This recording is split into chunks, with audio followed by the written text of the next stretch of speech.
أولتنا سأقولك يا لقامة mana asra carar katani undi kesan da batani undu galal tani akamit nama parida full kesan nam mana kana kesan jiru umri danis salanis wahid jun yolalan balli nawra mawtinis itu nama tu tora bola kana yolalan aku memangudol terajaran asra bani lalani jadi adeemsa tokkummaa kaleetti waliin uumamnee kan calanqisu kan hundee keenya deebisee gabbisu nuuf haa ta'u akkuma manguddoo jedhan isa calanqisa manni kun jechuun barbaadeeti. Akka mana kana keessa hanga tokko lallaalaa turetti keessummoota biyya hedduurraa asitti nu argamtanii jirtu. Biyya keenyarraa kaasee warri keessummaa karaa dheeraa dhufan biyyoota Awurooppaarraa, Kanaadaa akkasumas biyyoota garaagaraa gareen keessan as keessatti isaa qabatan hin deeme keessumaa magaalaa lakkuu Minneapolis Saint Paul taatanii ammas afeerraa jaarmiyaan keenya addi Dimokiraataa Oromoo isinii godhe kabajanii warri asitti argamtan hundumtu maqaa jaarmiyaa keenyaatii fi maqaa birkii jaarmiyaa USA kan adda Dimokiraataa Oromootiin baga nagaan nuuf dhuftan isinii jenna. Hukumat hedduu isinitti gammanne kanaan duraas waggaa tokko ol bifa garaagaraatiin marii dhimma biyya keenyaa dhimma Oromummaa irratti gaggeessaa turre keessatti waltajjii lama yookaan sadii kan ta'u magaalaa kanatti waltajjii uummataas waamnee turre. Marii sanarra keessatti warri qooda fudhatan hedduun as keessa jiraachuu maltan itti fuufnees arraas sagantaan arraa kun itti fuufuma marii sanii keessummaa addaa godhee isin hafeerreen argamtanii irra carraa kanaan keessummoota keenya biyya fagoorraa waan kana nu mari'achiisuuf dhufan dhaga'uudhaaf sagantaan keenya itti aana. Amma akkuma tartiiba bulaan duraan kaayetti amma kan itti aanu keessummoota guyyaa addaa keessa keessummaan tokko kan pirezidaantii adda Dimokiraataa Oromoodha asirratti kan afeeraman kan gaafadhu Jalbayaan Asobaa damee gaafatamaa damee Hajaa Alaa adda Dimokiraataa Oromoodha asirratti argamee keessummaa guyyaa addaa keenya akka nu afeeruun kabajaadhaan gaafadha. Jalbayaan akkanaa simatan.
Galatoma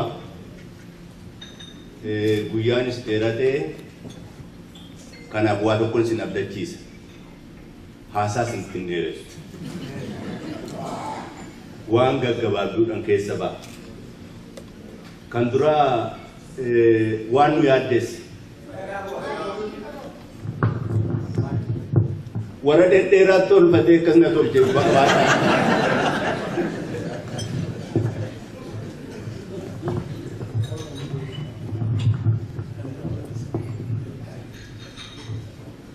Yodi dia kumani kaba. Aye, amma kalas waru meeshaa isa warra dhedheeraadhaaf tolfame irraa of bilisoomse. Waliin xiqqawaa fedhu birraan fageessaa akkam fedhen godha. Waan nu yaaddeesse. osuma ilaallu tartiibaan qabsoon Oromoo gidduu ta'e.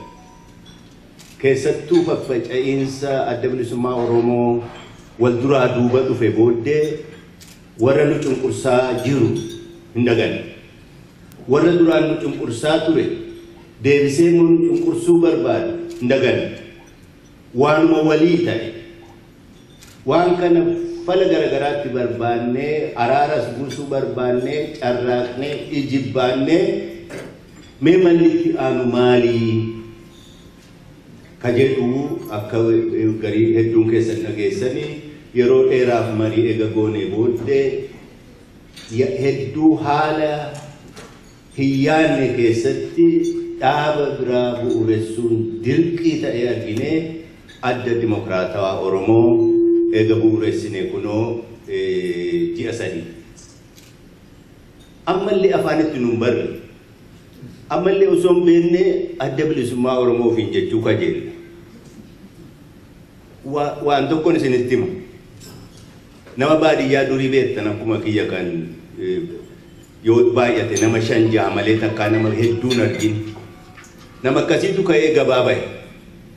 Gabaa bahee nama baay'ee kana keessatti of argee yoo deemee dadhabee gara sa'a boodaa gaaddisa tokko argatee rafeen ka'a jedhee gachiisuuf yeroo yaadu yoon ka'u yoon eenyuun akkan ta'e irraanfadhee hoo jedhee yaadda'ee lafee tokko fuudhee mormatti hidhate.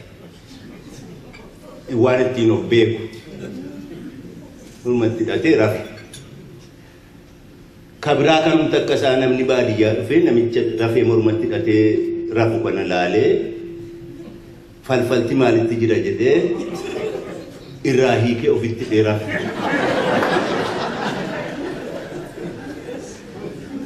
Achi yeroo lachuu dammaqan namichi inni duraan lafee ofitti hidhe lafee nama biraa irratti arge.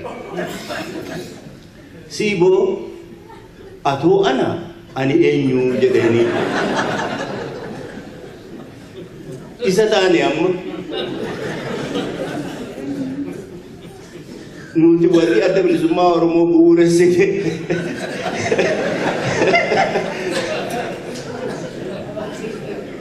namni biraa fudhatee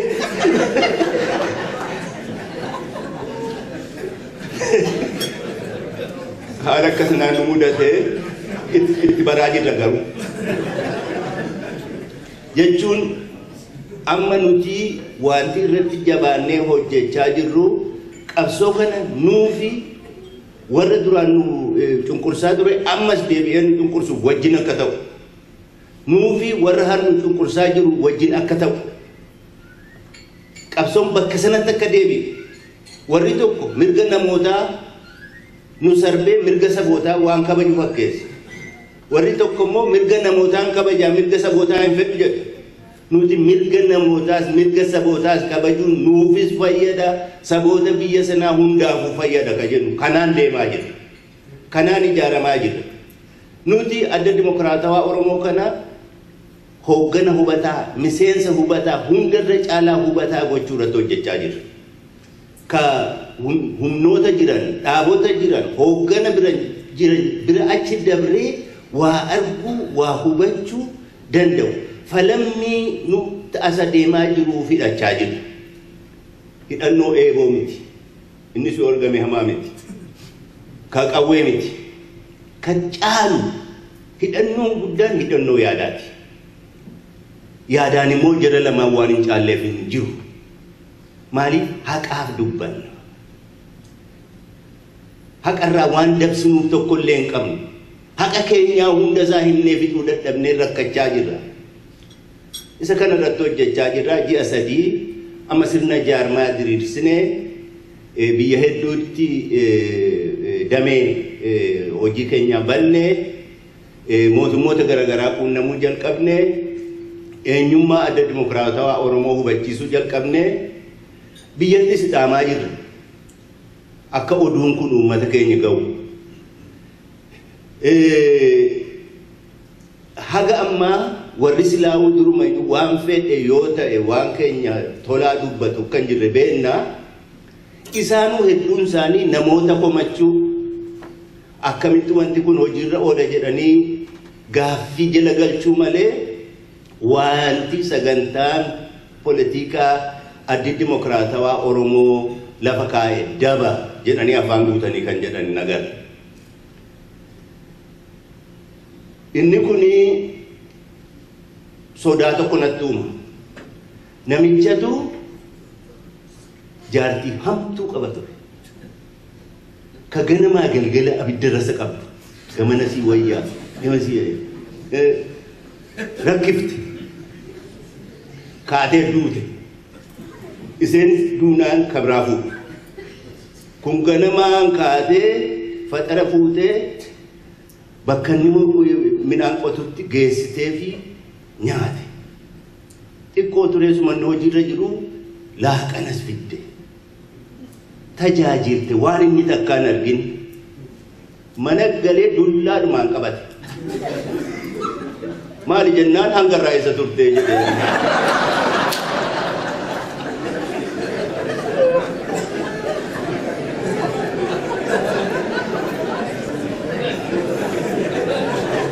Anis sodaan kiyya uummanni Oromoo hangarraa eessa turtanii akka nuuni yoo xiqqaate namni Adam Jiloo jedhamu akka kana jechaa jiru nan beeka warri sabeettan kanaaf hojii ulfaataan nu fuuldura jira ba'aa guddaa fudhanneerraa dhaabota baay'ee jiran maqaa garagaraa baafatan dhaabni Oromoodhaaf falmuudhaaf sagantaa sanyii kan keenyaa baafate tokkollee ni jiru. Biyya sana keessas biyyicha guutuu keessa kan ejjennaa kan keenya fakkaatu qabu hin jiru. Kanaaf karaa haaraa saaqaa jiru. Karaa haaraa yeroo saaqan gufuu of duraa qoraattii of duraa ciraa deeman hin ulfaatu. Warra karuma bararra oliif deemee as deebi'aa oolu achumatti dhiibnu. Namni hojii barbaadan, namni qabsoo barbaadan, dirreen qabsoo isiniif saaqamee jira. Nu wajjin hiriiraa isiniin jenna. Haasaa isinitti hin dheeressu jedhe. Waan anarra ga'e isinitti mee fixa dubbiyarraa. Gaafan ijoollee hojiin hojjedhu keessaa tokko midhaan irraa jaldeessa eeguudha. Warri keenya moggaa midhaan qotee hojiin koo jaldeessa eeguudha. Waan ani ijoollee wajjin hin taphanneef jaldeessa hedduu rakkisan ture. Keessattuu hoomaa. Maaliif yeroo hoomaa yeroo walii wajjin dhufu wama waca si dammaqsa. Daftee ittisita. Tokko gaaf tokko guddina godhe. Kophaa isaa deema.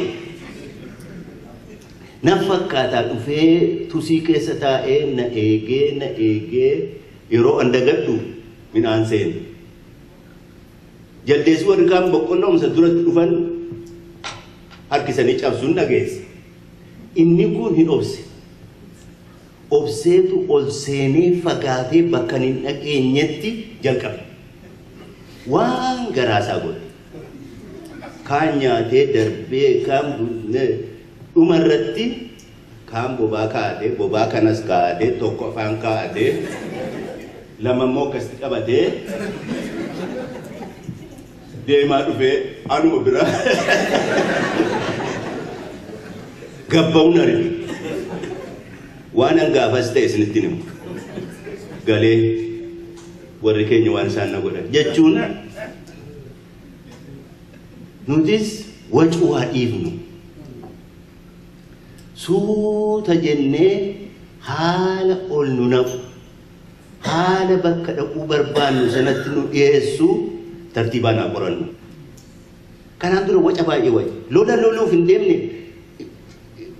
gerara baay'ee mala garagaraa haa baafannu haa ilaallu ilaallannee karaa kamtu baasaa diinni warri nuti ittiin morminu maal ilaalaa jiru jennee haa ilaallannu ilaallanne akkasitti bakka barbaannu geenya. Akkamittuu jirra oolchitu gaaffiin hagammaa ka'aa ture. Yeroo hundumaa mee kan akkamitti hojii irra oolchuuf deemtu. Gariin isaanii akka nuti lakke ani asii kaanee karaa kana lollee gaara buunee baddaan baanee gammoojjiidhaan dhandhee shaggar qabannaa jennee wajjiniin ifatti akka pilaana baafnu barbaadan. Waan tokko garuu isin abdachiisa. Isa immoo isinitti ibsuudhaaf waan biraatan isinitti himu. Hilleessatu kaatee qocaa tokko wajjin hiriyaataati. Qocaa kanaan dorgommii naa bahiima jettiini. Ganamaa galgal walaa dorgomnu beektan hilleessif hedduu fiiga. Qocaa immoo kan itti deemu beektan. Qocaan rakkatee gosa koraa waame kora gosa gosti teessee mari'attee daandii tokko filte. Daandii kanarra wal dorgomaa jetteeniin dhaqiitii bira dhaabbadhu hafiigduu nuti immoo hiriira gallee citaa keessa daandii cinaa eegna. Yeroo hilleessu taaltu qocaama tokkotu mul'ata dura. Amma yeroo seete qocaa biraa mul'ata. Osuma yeroo laaltu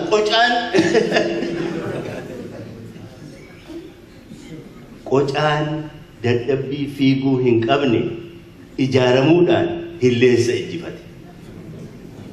Wanti nuti ittiin jara injifachuuf deemne uummata keenya guddaa sana ijaaruudhaan yoo ijaaramne humna ta'an ka qocaanu hilleessa injifattu nuti immoo jara waramnu mormaa jiru kanan injifanna. Uummata keenya qofa miti ka hiriirsuuf deemne uummata isaanii keessaas warra haqaaf dhaabbatan warra dimokiraasii barbaadan hiriirsuuf deemne. Oromoon akka kanatti yaaduutu irra jira. Of abdachuu qaba, wal abdachuu qaba. Furmaata ani ofiif barbaadu siifis tola jechuu ni qabna. Hoogganamuu dhaabuu qabna. Of hooggannee humnoota biraa wajjin hiriirree isaanii mootara taanee isaanii sochoosuu qabna. Mootara qabsoo dimokiraasii ta'uu qabna. Mootara qabsoo dimokiraasii kan Oromoo malee eenyu ta'uu danda'a. Dirqamni nurra jiru ulfaataadha. Yaa Oromoo afaan keessa wal gargaggaltee wal booressuu dhaabii humna haa taanu wal cina haa dhaabbannu afaan tokkicha haasofnu dimokiraasiif mirga keenyaaf haqa saboota hundaatiif bilisummaa saboota hundaatiif haa qabsoofnu. Nagaan bulaa.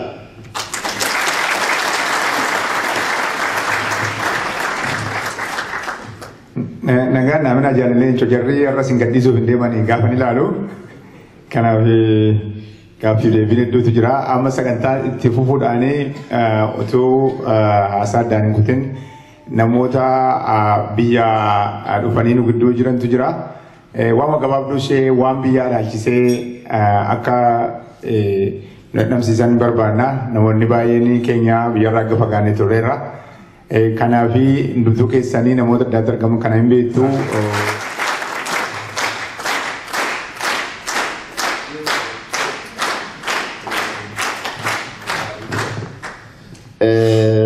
Ani waan dubbadha seen dhufne silaa abbaa dubbiitii yoo jedhaniitu gaa warri dubbii dhageessanii waa himuuf deemtan yoo jiraattan adaraanan himina.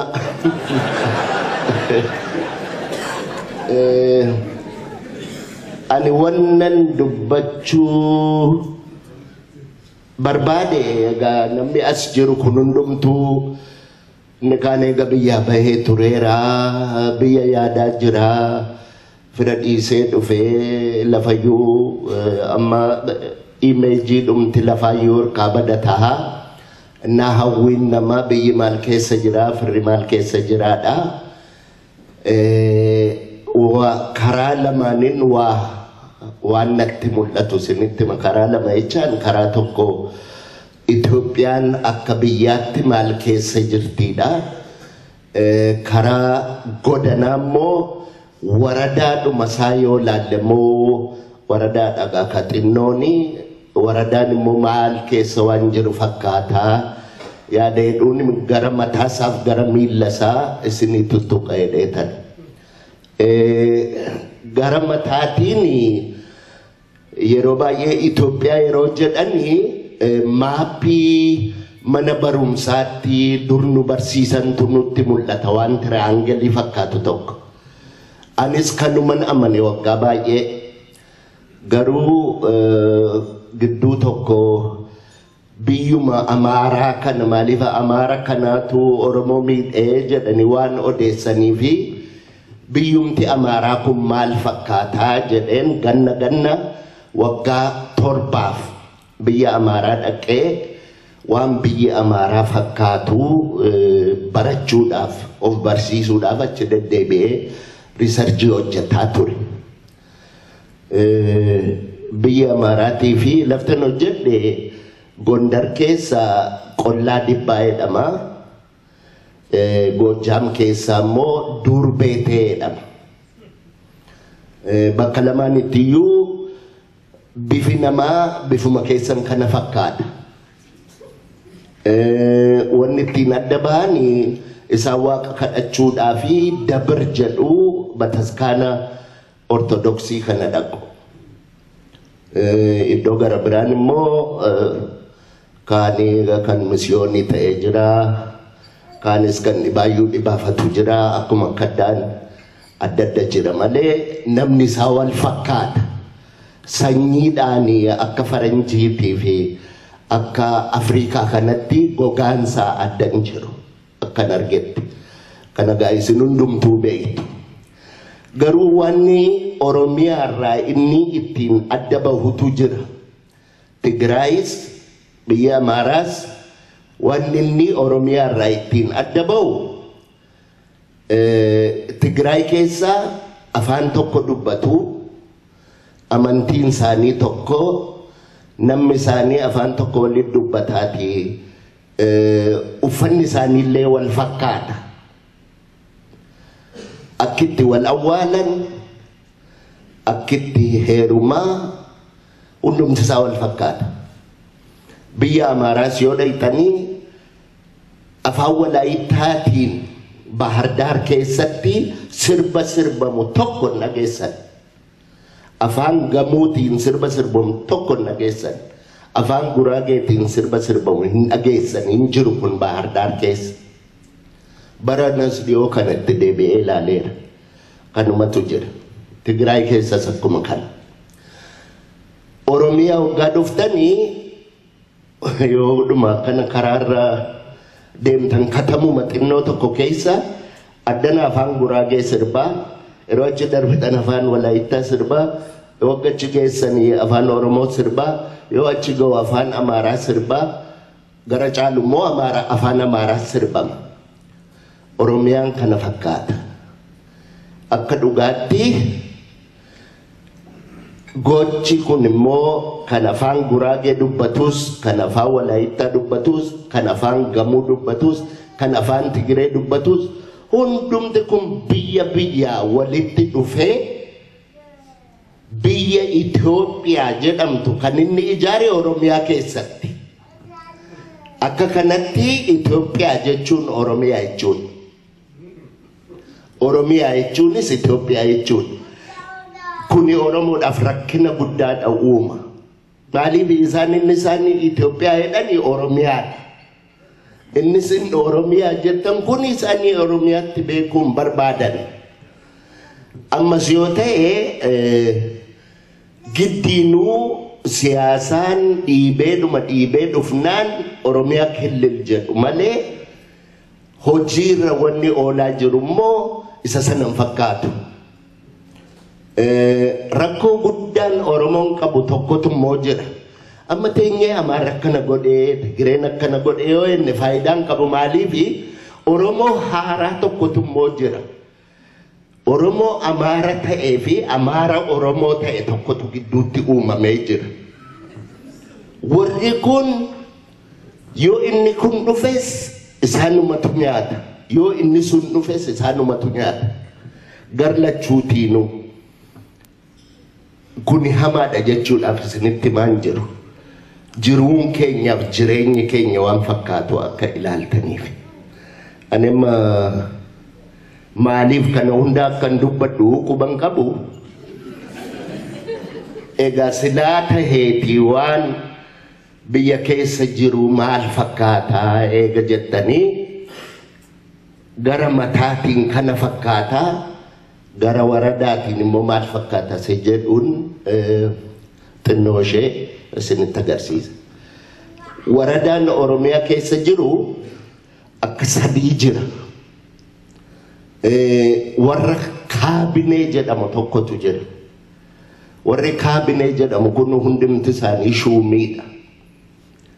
Na egaa kan itti tolee jirus warruma kaabinee kana fakkaata. Kaabinee kana gadi immoo warra kaabineedhaaf waa xaafu warra moodelii farramsiisuu fi warra bidduudhuma sana deddeemu warra hisaaba fa'aa qopheessee yeroo isaa waa nyaatan farramsiisee kennu fa'ii jira. Isaan kun yoo kaabineen fuulatti tole ol ilaalu yoo kaabineen fuulatti bade warra gabaree bira oolu kana achi ilaalu. Garri caalu garuu warra gabaree wajjin ooludha. Ammas yana extensioniin baay'eedha. Kan xeenaa jedhanii extensionii jira, kan gibirinaa jira, kan mukaa jira, kan margaa jira, kan saawwaa jira, kan reettii jira, kan hoolaa jira, kan hindaaqqoo jira, kan hindaaqqoo yoo hanqaaquudhaaf isa hanqaaqne jira. Warri kun akkuma gabaree irratti xinnoo wayyuu maaliif ji'aan birrii ijaan hin argu. Birriin isaanii garuu yoo biiraatti hin dhunne jedhanii gaafuma fudhatan sana baddi. Yoo ammoo ittuma cinqabne jedhanii guyyaa 15tti dhumti. Warri kun gabaree wajjinis rakkoo keessa jira. Kan rakkoo gabaree beekus warra kana. So karaa miillaa kana fakkaataa karaa mataa gawaan inni fakkaatu isinitti meeraa. So rakkoon biyya jira. Karaa siyaasaa wanni dhiyoo kanaa oduun odeeffamu leencoo lataatu dhufuuf jedha jedhanii nu hundumtuu leenca maalii dhufa inni sodaannee akka inni itti dhufus namni dubbatu hin jiru dhufuuf jedha jedhanii maaligaa wanni kunnooti jedhanii kunnooti jechuun nafuu gaafuma inni dhufe arginaa jedha namni inni kun isin jira. Egaa warri in dhufaa kana odeessu gammoo taa'aa waan jiru irratti hin fakkaatu isaanii sooma qoqqophaa'u ta'a. Isinillee waan biyya keessa yoo hin dhuftu ta'e akkanuma toon ta'ini qoqqophaa'aati akkuma ta'u godhaa jechuudhaafi ani amma addanatti gaa akka Itoophiyaattis akka Oromoottis akka Maraataattis wanta isinitti mukanuma. Waa'ee galatoomatu. Waa'ee galatoomaa olirraa mataarraa kaasee amma gaditti nu ibsee jira. Baay'ee namatti tola. Itti aansee ammas nama keessumaa tokko addaatti affeeruuf jira. Innis biyya fagoodhaa dhufee garuu kan waan keessanii beektu fagoolee Minisootaadhaa affeere jechuudha. Kanaaf Dr. Isqeel Gabbisaa hundumtuu keessanii beektu Piroofeesaraa waan seenaa irratti karaa waldaa qorannoo Oromoo waan inni buusaa ture guddaadha. Biyyattis illee deddeebi'ee biyyattis illee barsiisaa haala biyya keessa jirumee akka ogeessaattis akka nama danaa'es dhaqee achi dhaqee deebi'uttis gabaabduutti akka inni nu ibsuun gaafadha. Dr. Isqeel Gabbisaa naasimadha.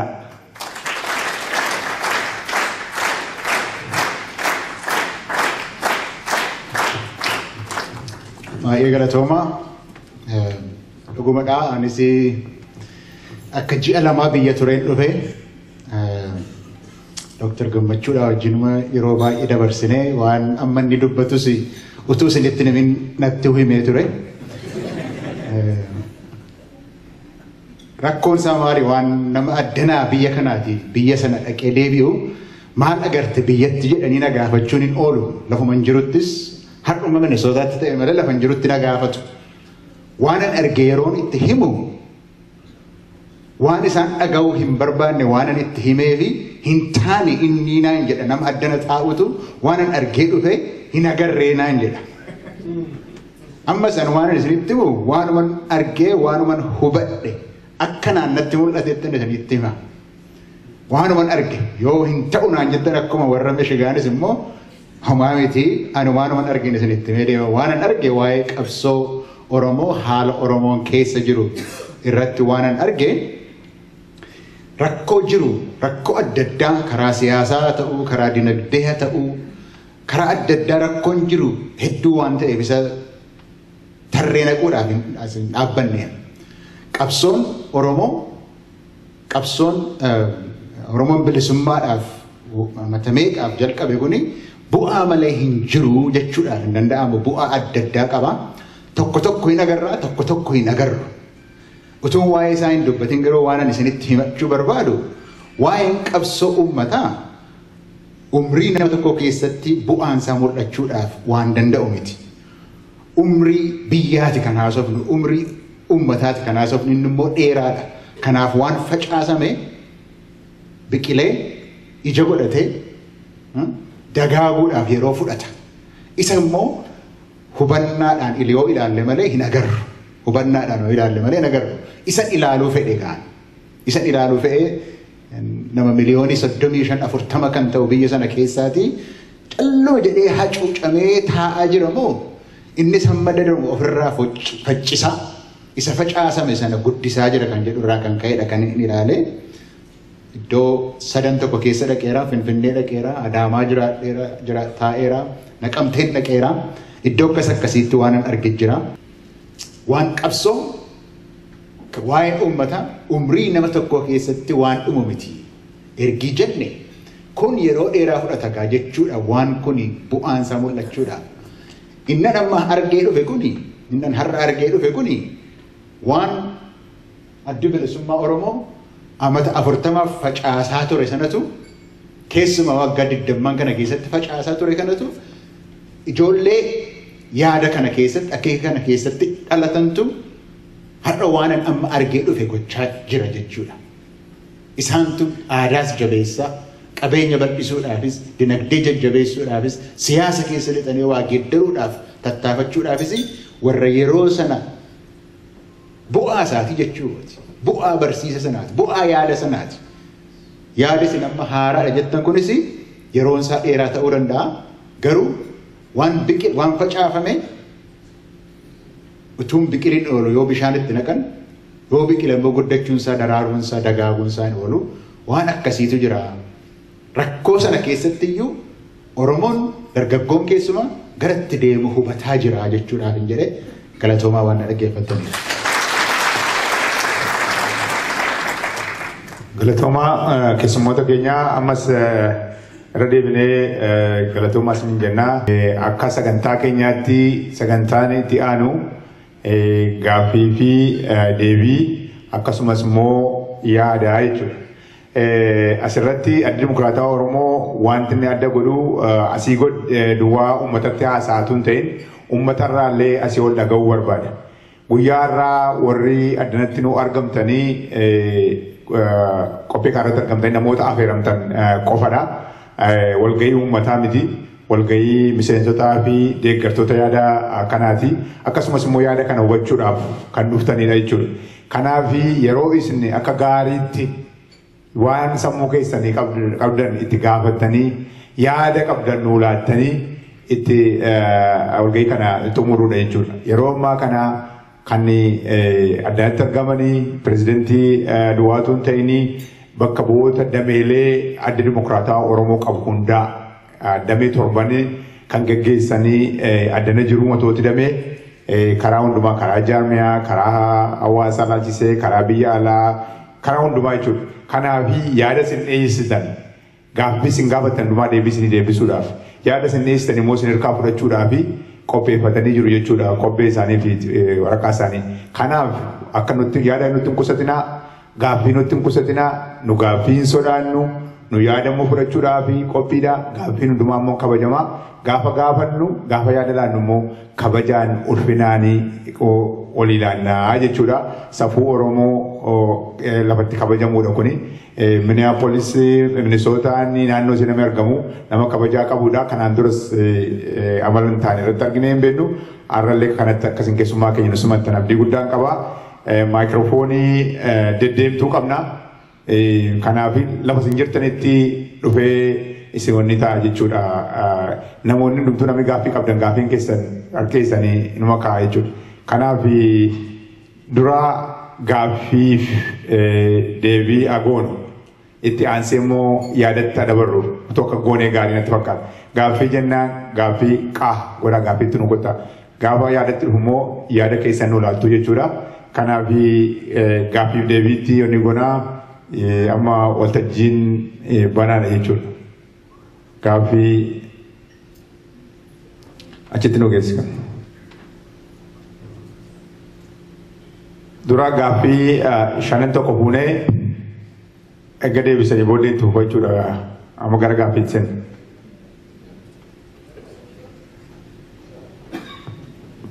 Bismillahirrahmanirrahim. Namni gaaffii qabu ana Abdurrazaaq Adam jedhama.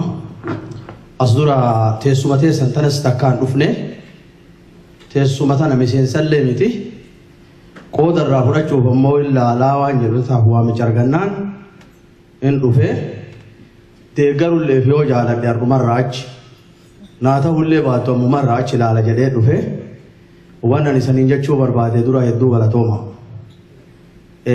Akkattuu gaafii yeroo hedduu namaa kennanii koottaa gaafii fedhin nu gaafadhaa jechuu fi amma dura hedduun dhadhageenne yoo gaafatan carrummaa harkaatu akka nasiiba argatanii nasiiba maletti gaafii bal'inna qabdu isaan gaafanna jechuu keessanii fi hedduu galatooma. Kanaan lammeessu waan ammallee xiqqoo galata sanii galchuu barbaadu miseensonaa fi hoogganoota kanallee gurraa fi eegeen abbaa duuba jedhanii oduun teessan magaalaa tana jirti isan duuba jirti. Annama immoo oduu san dhaga'u keessa jiraa hin dhagaya oduu sanis xiqqoo tokko waa irraa isanii immoo barbaada. Sanis xiqqoo jaaladhee dhufe. Oromoon haguma waggaa 40 fi 50 ammalullee jirru kana keessatti haqaddaan baate akkuma reefu obbooneen colleen jedhe sanii warri dhaabbata bilisummaa Oromoo tana dhaabe isaanii eegasii fi asi ammoo addaan babaati haga hartararraa bahanii jirti badii fi balaa walirratti odeessuu fi eega wal biraa bahanii wal gananiin boodatti himannaa fi barreeffama qusannaa hin qabnee fi kanaamus hin qabne waliin jechuu turan. Wanni sun isanirraa nafni haga ammallee isaniin jechuu jiran. Deebii badduu hin deebifne ammoo hirba deebisuu dhabuu kanaaf hedduu galatooma tana san galatoofadha. Akkuma dhaabatanaatittuu akka dhaga dhaabattan dhaaba waan badduu deebisuu dhabuu fi Oromoo ta'uu keessan na hubachiisu.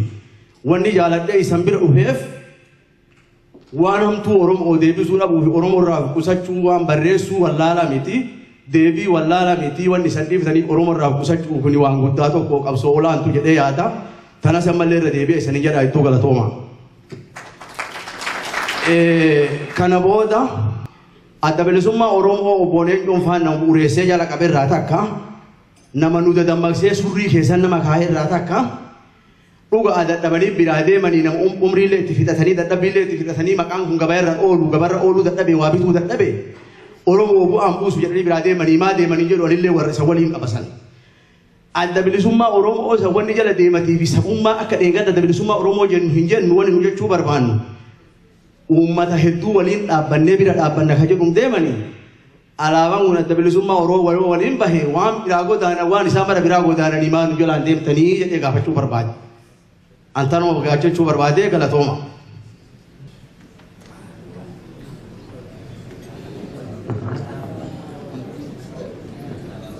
Gaaffii itti aanu.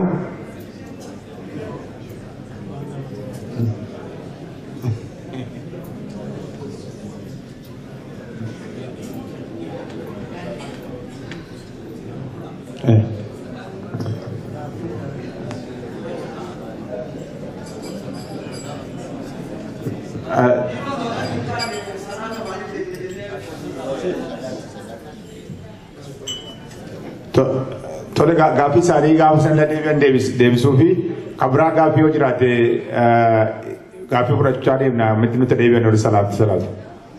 Gaaffii yoo jiraate Jamaan.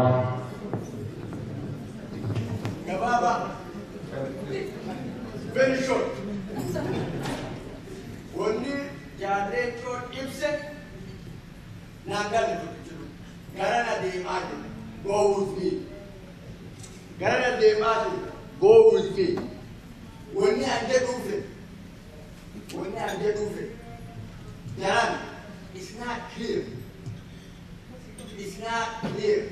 Yet together, yes. In what system, I don't ask you. The system of both I agree with you. One clear title for the team at Garden is going in there. You can't take a case and kind of super. When people who live, Kianamasa di Ata, Iramaran at a level in Reginario and Getagon. At a booty, what it took them or keep to come to Canada. That's it. Gaaffii wareeda. Gaaffii lama kan dhiyaate tokko waa'ee alaabaati. Adda bilisummaa Oromoo lakkiftanii alaabaa kana moomaa harkiftanii deemtu ka jedhu naaf fakkaate gaaffiin akkasii moo akkasii miti? Akkas. Mee mana kana keessa namni faaruu alaabaa beektan ayyaantu. Mee kai jalqabi.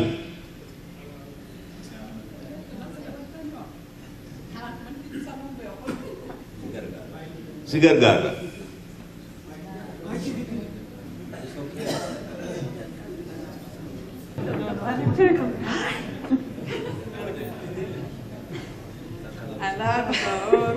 Alaabaa Oromoo situ dukkana guyyaa si dhaabbannee gabrummaa raabana.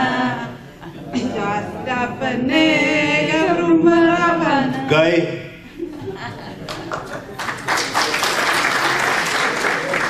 Maal jedha faaruun alaabaa Oromoo jedha. Alaabaa dhaaba kanaa yookaan dhaaba sanaa hin jedhu.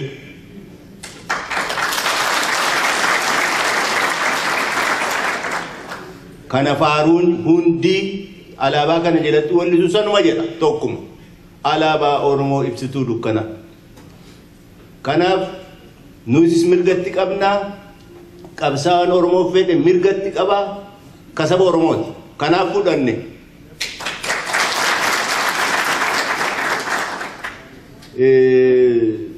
Sun gabaabaan ammasuma. Waan biyyatti galuu laalchisee korri waan ifaadha murteesse kan irratti korri keenya. Qabsoon kun ala taa'ee bu'aan ni buusuu danda'u hin jiru jedhee lafa kaa'e. Akka danda'ametti qabsoon kun biyyatti gumaa'uu qaba waggaa 2 keessatti jedhe kun murtii koraati. Warri dhaaba keessa jirtan kun tartiiba jaarmayaatiin isin dhaqqabeense'ee yoo isin dhaqqabeen sun yeroo fuulduraatti akka inni sirraa'u goona ifaadha. Akkamitti hojjennaa maal kana akkatu jettee sana haasa'uun yeroo isaas miti hin barbaachisu. Amma ifaadhaa. It is not clear yet. Amma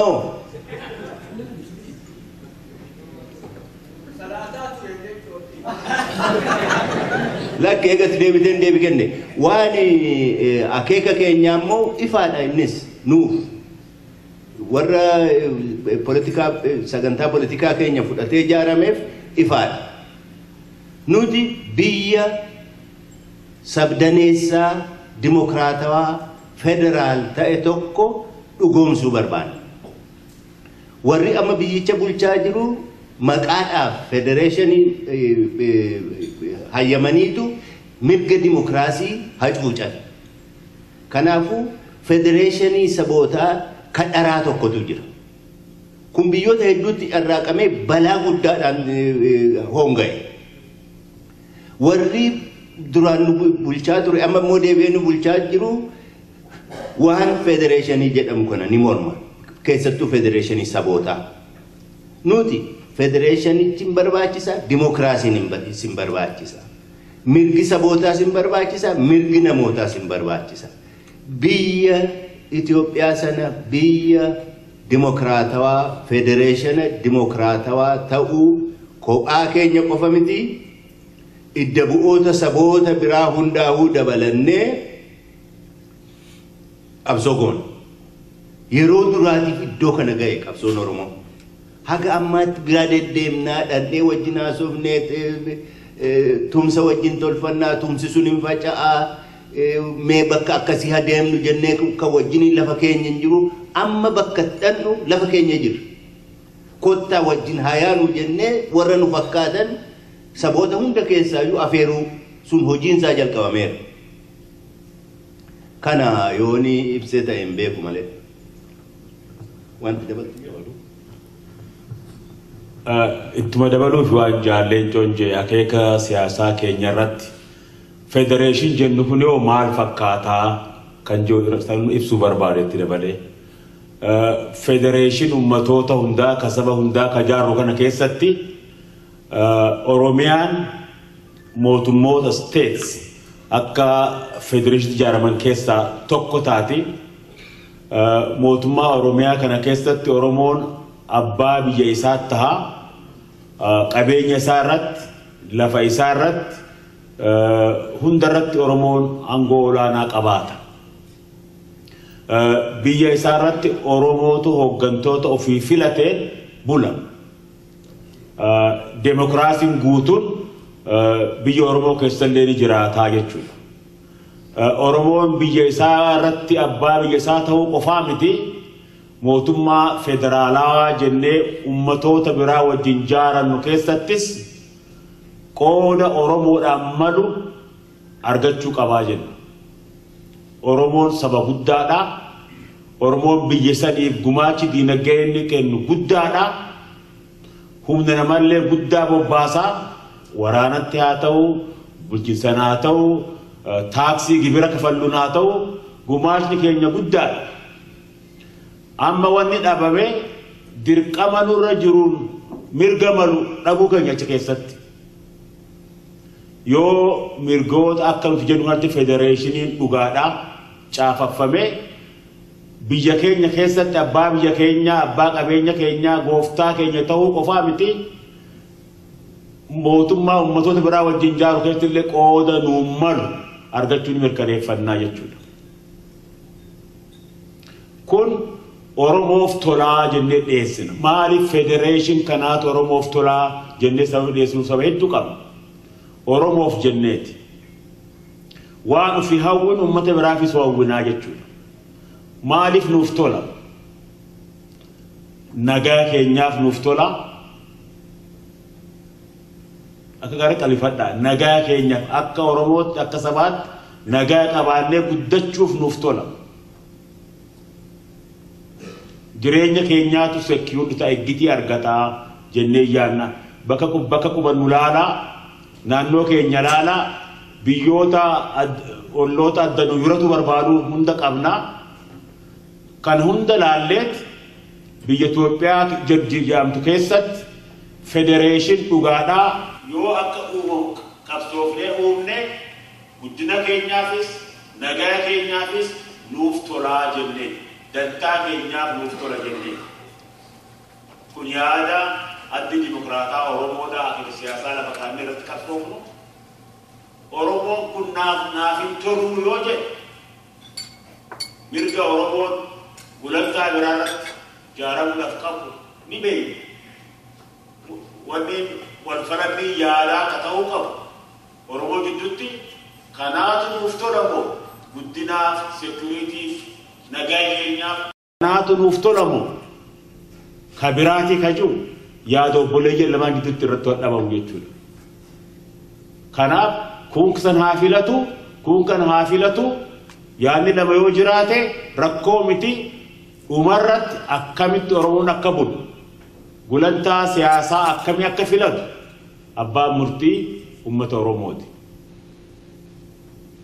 Nuti dhaabbata dimokiraatawaadhaa olaantummaa uummata Oromootti ni amannaa murtii uummata Oromoo ni kabajna.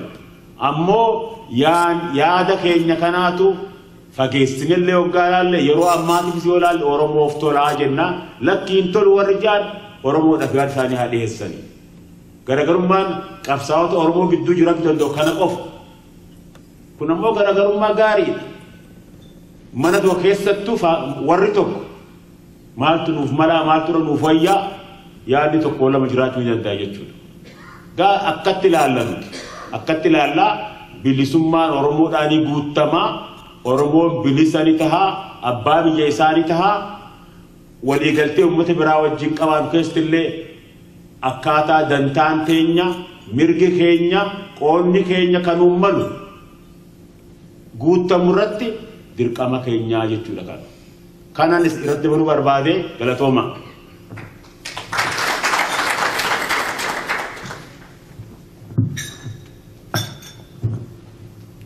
Tole akka hasin.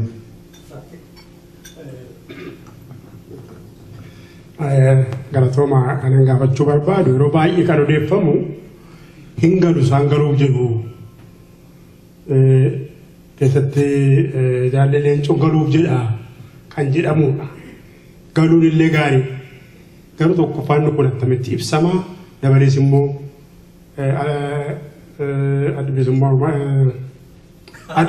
ada'oon attamitti gala bona adoon attamitti gala yoo gale attamitti gala isa kanas attamitti sabattu hubachiisuun ibsaa kennuun danda'ama. Hin galu tokko maqaan kan akka hamaatti akka namni laafoo godhamu wal'aansoo malee akka wal'aansoo baqatanii galu akka waan akkasitti odeeffamu ta'uu ibsa kana deebiin maali?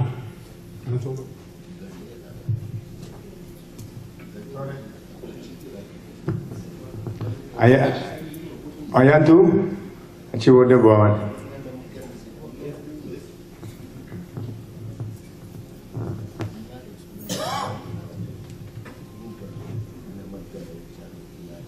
Galatooma maqaan kiyyan ayyaantuu naan jaani irra guddaan naannoo kanatti argamtan na beeyta. Gaaffiin xiyya jaalleen coof dhiyaatti. Hundi saadaa obooti maqaa guddaan isa biraan. Haa ta'u gaaffiin xiyya jaalleen coof dhiyaatu yeroo qabsoo bilisummaa oofnu keessatti mirga sabaaf sablammootaatu kabajamaa jennee turre. Naaf galuu dide haalli amma isin ooftan kun gartee ani amma ifa manaa godhaa jalqaba gartee anaarran afeerame gartee jaarmaa kanarratti yeroo hedduu isiniin argaan argamne immoo warran dhufe. Hireelleen argannee galatoomaa warri na afeertanillee. Jaarmaa kalee oofaa turre sanii nu hooggantanii gartee xiqqaa fi guddaallee dura buutanii nu gaggeessaa turtan jaarmeenni sun akkam ta'e akkami gaggeessuu turtan moo dogoggora qabaayi. Dogoggora saanuu himtanii hawaasaa himtanii fottoqa keessan kana hoo eenyutti hobbaafattan eenyutti baafattan eenyuun mari'attan jaarmeenni bara baraan dhufu hawaasa Oromoo irratti akka buddeenaa gara gaggalaa jiru kun nuti gartee uummata wallaalaa tokko lafaa fuudhanii gartee akka qotiyyoo lafaan qotaa jiran tokkuma gartee waan takka waan barannee hin qabnu isin ammoo warri barattoonni dura deemtan. Hawaasa hubachiisaan jirtan akka nufi mataa kiyyaa hubadhutti jaarmeenni jalqabarraa kaasee adda bilisummaa Oromoo fottoqarraa bara baraan samara jiru namarratti deemaa jiru kun hawaasaa ibsamuu qaba miseensotaaf ibsamuu qaba. Miseensonni irra guddaan hoogganoonni anillee waliin ni komatama gartee jaarmee duru keessatti yeroon duraan dursee jaarmee kana keessa ture yoon ka'ee jaarmee dhaabbadhee if qeequudhaan qaba nama biraallee qeequun qabu osoo if hin qayin duratti. Kanaafuu jaarmee kan akka naa ibsitaniin barbaada kaduraa sun maal tahee kun hoo akkamiin dhufe.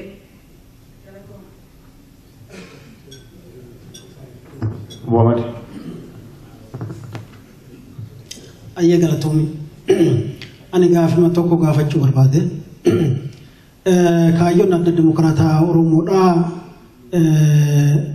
ifaadha kan qabanne kaanis beekamaadha akkamitti akka hojiirra oolchinu qofa malee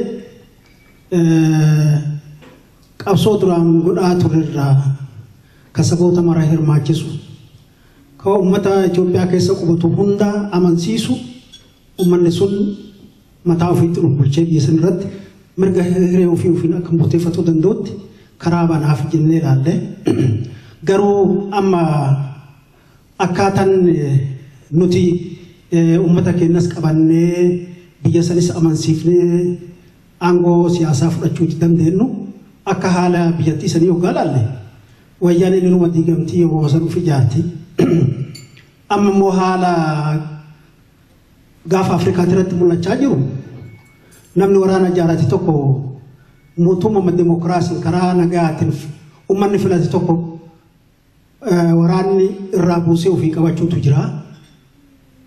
Amma immoo yoo karaa mirga karaa demokraasiitiin ka deemnu taate mootummaan sun waraana ijaaratee jira.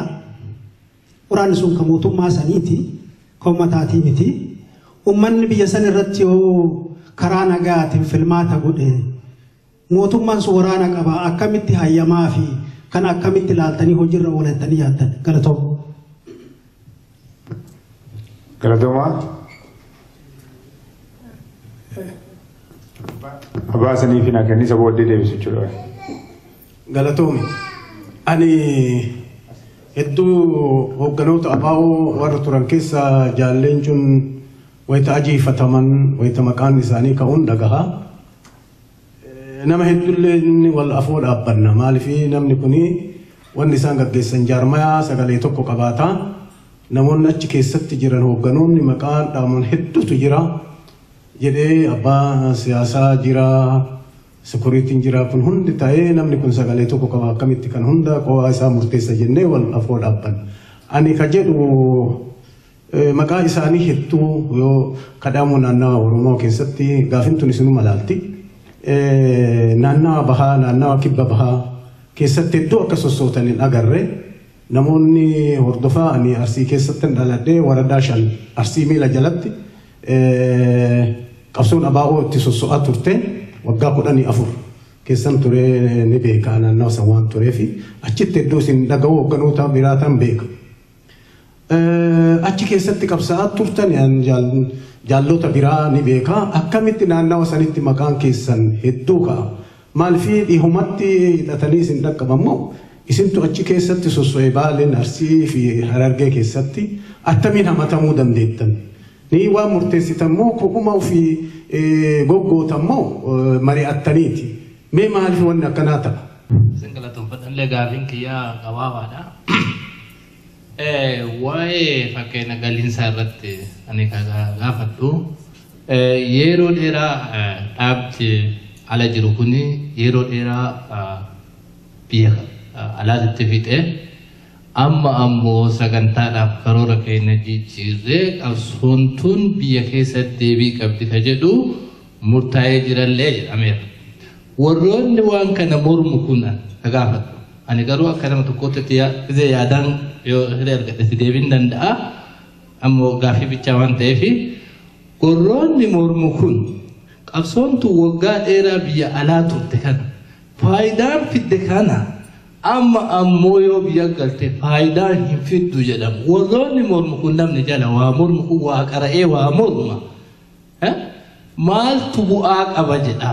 Yoo as teette kuloo yeroo baay'ee biyya alaa kana keessatti ka turan kun bu'aan finne kana eenyullee hin beeka faca'uu malee. Amma ammoo yoo as teette maal gooti jedha. Yoo galte ammoo rakkinni isii mudatu maali jedha. Gaafin kiyya kana galatooma.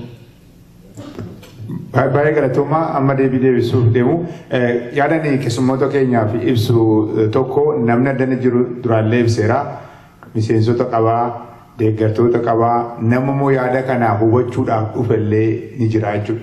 Kanaaf jaalleenchoon gaafa deebistanii namoota kana haaraan kan yeroo jalqabaa maqaa dhaaba kanaa dhagee dhufeen addaan baafadhaa dhufeen hubadhaa nuun jedhee mararfataallee of keessaa qabnaa jechuudha. Makaadha. Kanaaf akkanatti akka yaaddanii deebistanii si yaadachiisa jechuudha. Mana kana keessa kan jiru hundumtuu miseensa miti hundumtuu deeggaraa miti mararfataanis kan yaada kana hubachuu dhufes keessa jira jechuudha isaa isinii jala buusa.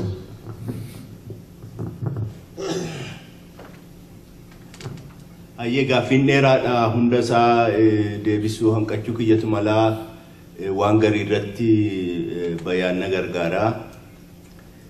Gaaffiin dura dhihaate tole hin galamaa akkamitti galla kan jedhu galuunii fi harka kennuun tokkichaa hiika jedhu. Yee namni lola irratti hin beennaa hundi keenyaa'u harka ni kenna. Gaafa mala biraa dhabu. Gaafa humaa lollinni itti jiru bakka isan sochoofne ga'u harka ni kenna. Maaliif harka kenna? Jiraachuuf harka kenna. Akka nama tokkootti. Waraanaan ta'u gaafa sanirraa jalqabee. Akka waraanaatti miti. Akka miseensa waraanaatti akka nama tokkootti jiraachuuf harka kenna. Nuti immoo dhaabni poolitikaa harka yoo kennine jechuun dhaaba poolitikaa ta'uu dhiifnaa jechuudha. Waan qabsaa'uuf baane aangoo poolitikaatiif qabsaa'u akeekkanne sana dhiifna jechuudha. Harka kennachuun akka dhaaba poolitikaatti harka kennachuuniif du'uun waluma qixaa jechuudha. Harka kennachuun hin baasu. Gama kaaniin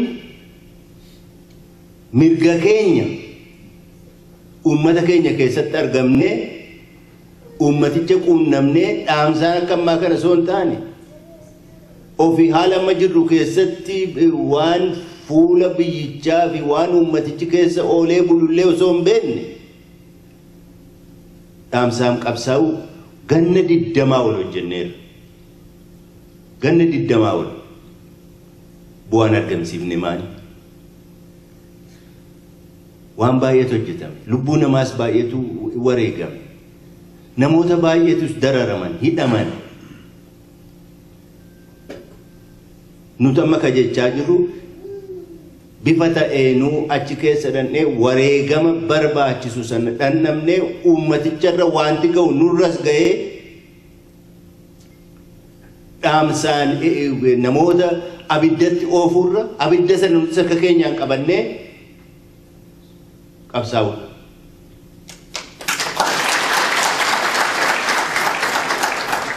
Akkamitti gallaa bitaadhaan baanee mirga gorree gaara sana wal baanee qilxuu biraan dabarree mana baruu bira ceeneetu achi geenya jedhee amma yoo mana kanatti mee nan sobe.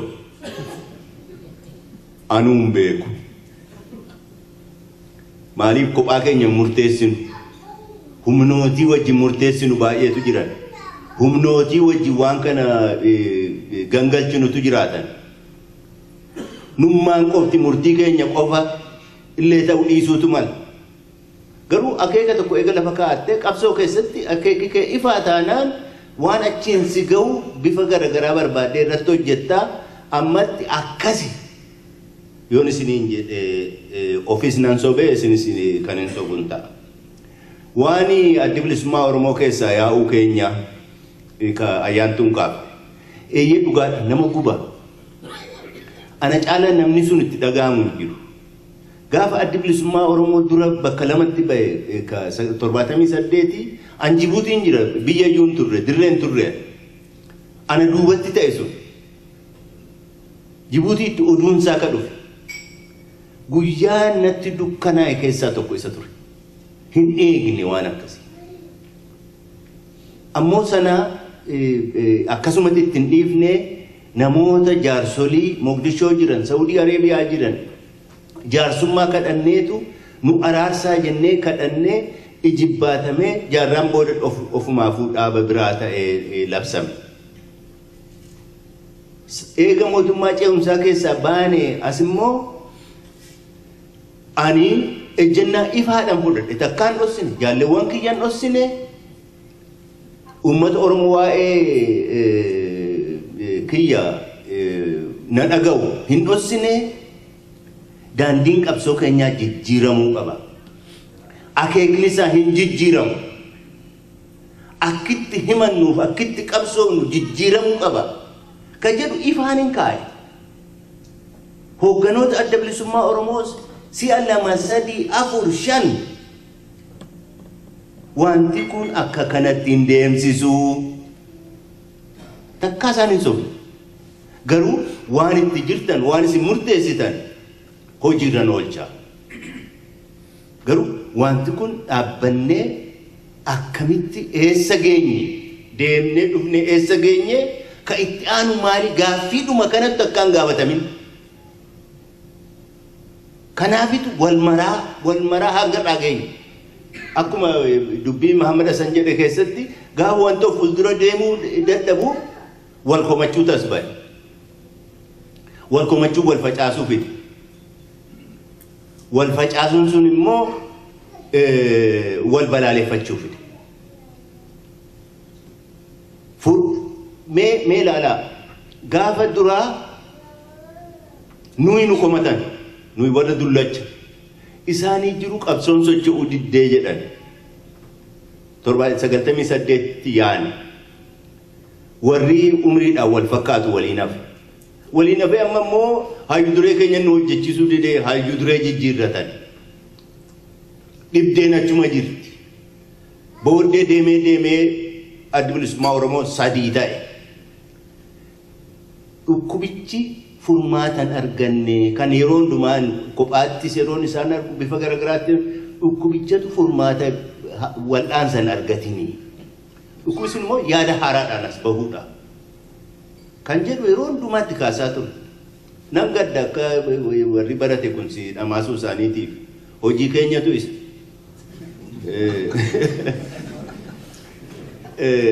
Gama kaaniin nuti adda bilisummaa Oromoo irraan fotta'u. Nuti adda dimokiraatawaa Oromoo adda bilisummaa Oromoo irraa fotta'ee hin uumamne. Dhaaba haaraa. Wanti inni godhe garuu waan adda bilisummaa Oromoo argamsiise milkii adda bilisummaa Oromoo argamsiise irratti achii ka'eetiin of fuuldura deema kan jedhu sagantaa baafate. Haaraa.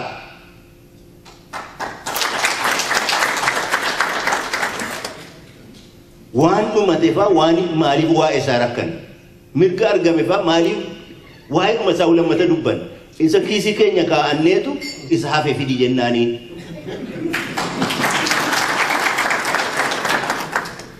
Addi dimokiraataa Oromoo kana hojjeta hin fottoqne nuti rabbiin sodaadhaa seena jalaani waraana eeyyee amma gaaffii waraanaa gaaffii bira dabruu danda'anii miti. Waraana sanaa ka gosa tokkoo ka saba tokkoo ta'ee jiru biyya sana keessatti sirna dimokiraatawaa federeeshin dimokiraatawaa ijaaranii tursuun hedduu abdachiisaa miti. Garuu waanuma waraana akkamitti waraana kanaayyuu jijjiirra wayyeessina ka uummata saboota sana hundaa'u taasifna ka jedhu sun as teenyee humaa gochuu hin dandeenyu sanas. Jaaramneetu uummata keenya bira jiraannee tooftaan garagaraa jiru yaadni jiru rakkina yaadaan qabna. Akkamitti waraanni haqaa waraanni saboota hundaa uumamuu danda'a dhugoomuu danda'a heeromuu danda'a ka jedhu sanarratti yaada bal'aadha qabna akkas goona. Balaa qabaa eeyyee pirezidantiin keenya amma yoo filmaata dhanne gaafa inni filamee bulu ganamatti baatee ajjeesuu dandeessi eeyyee. Garuu na ajjeefti jedhee filmaata nan sodaadha abadan. Filameetuma soon du'ee gammachuu guddaa.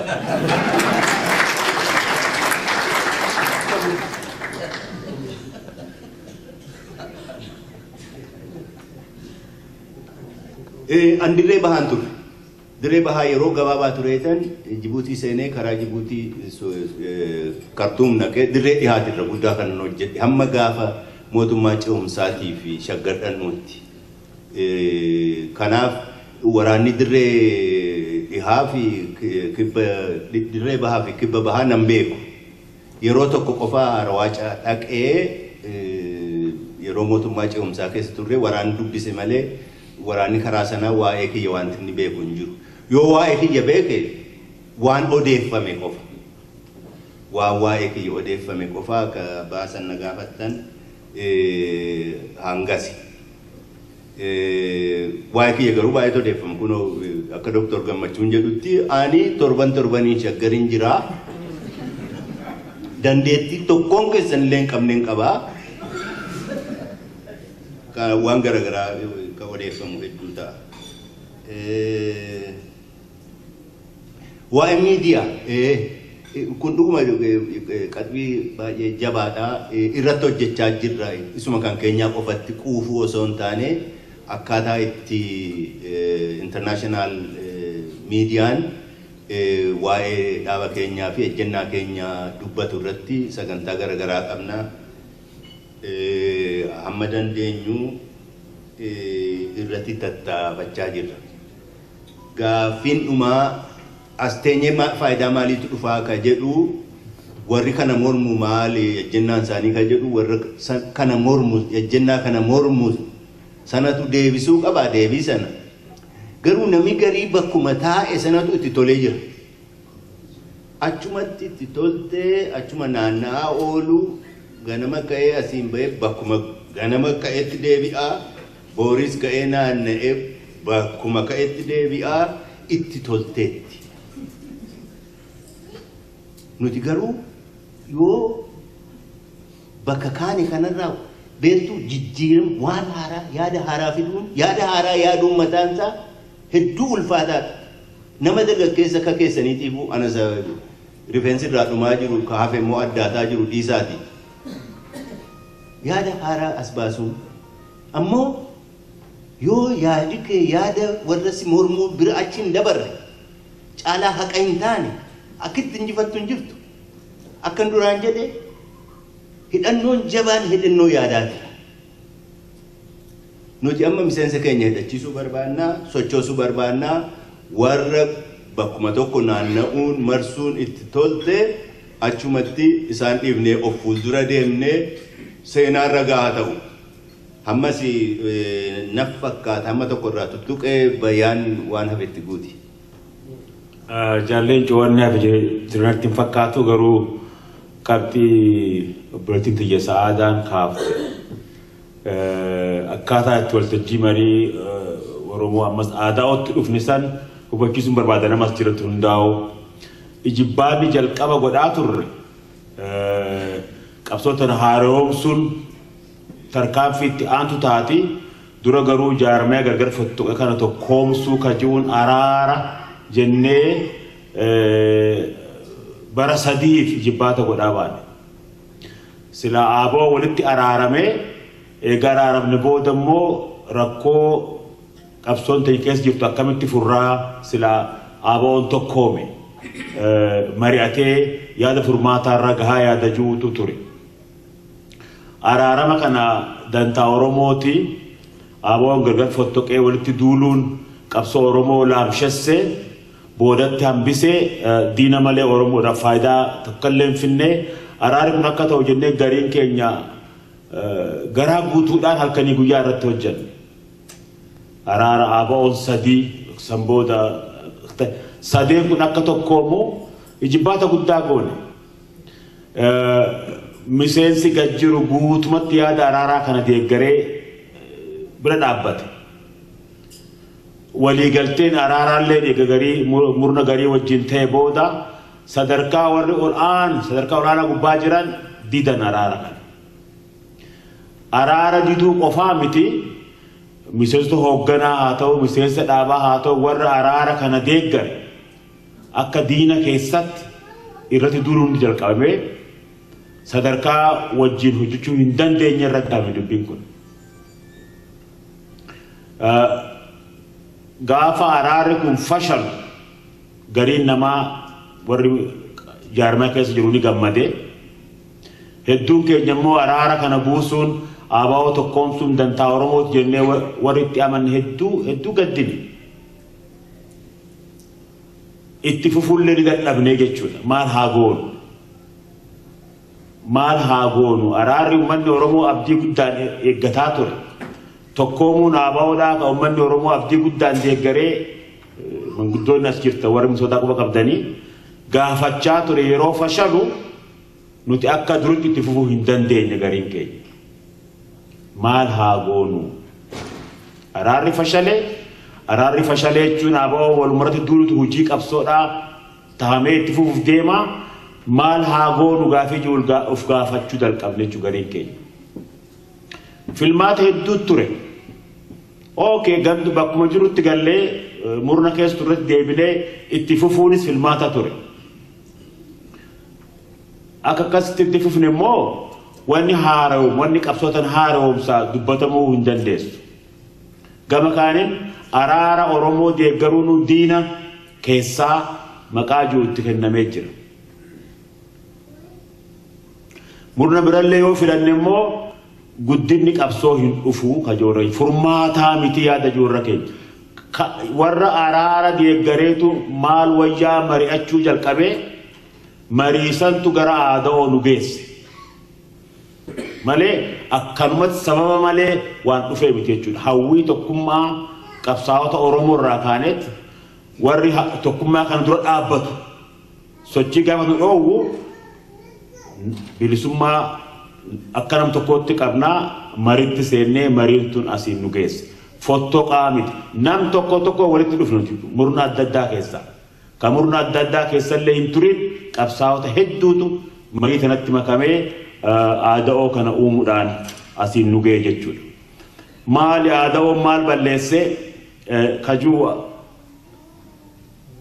qabsoon laamshoftee as jirtuun baqattee biyyaa baatee laamshoftee alumatti paartii godhuun walgahii godhuun buusii buusuun akee qabsoo yoo taate qabsoon bilisummaa tanaa miti kajoorra geenye tana keessaa bahuu qabdii kan joorra geenye jechuudha. Akkuma jaalleeton jeetti nuti fottoqaa miti maqallee maqaa addaa qabna maqaa aabaa hojii kana dhiisuudhaaf hedduu itti rakkan dhugaa isinii himuudhaaf maqaa namoota akka jaalleeton nu keessa jira warra jaarmee kana uume akka ilmoo isaanitti jaalatan hedduun keenya immoo maqaa kanaan qabsoofne ijoollummaarraa jalqabne akkuma addees aadaan jaalatu hundi keenya jaalanna maqaa kana.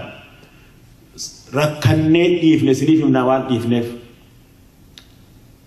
ammallee aabaa'oo biraa taanee aabaa'oon nuyi aabaa'oon isinii kajuu nufillee jaanjessinee uummata Oromoo jaanjessuu hin barbaanne sababni guddaan maqaa haaraa baafachuu itti dirqamne kana aabaa'oo shanaffaa moojaffaa ta'uu hin barbaanne gara biraatiinis qabsoota nyallee haaromsine bilisummaa demokraasii akeeka qabsoofnu ka calaqqisu jennee maqaa haaraa kana baafannee as geenye kanatti nu hubadha akkanuma akkaanee fottoqa tahee miti kun ka biyyatti galuu kun gaafii gaarii kaaftan ka abbaa Umar gaafatelleen waa'ee waraanaa san jaalleen jira akkuma gaariitti deebisee waraanaanis qabsaa'uudhaaf qabsoo diddaa uummataatiinis qabsaa'uudhaaf bifa hundaanuu qabsaa'uudhaaf ummanni jaaramuu qaba. Reefuu dubbii kocaa fi hilleessaa dhageessanii miti. Jaaramuu qaba Oromoo wanni Oromoo humna dhoowwe heddumina dhabuu keenyaa miti. Qabeenyallee dhabneetii miti.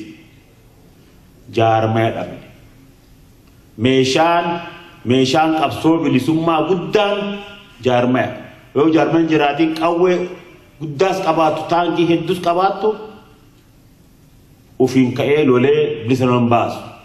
Tanaaf mee haa jaaramnu ummata jaarameetu boohaa jennaa ka akka piresidensii amma oduu ammaa ka akka biyya Misraa kanaa akkuma gaarii dhaggeeffanna.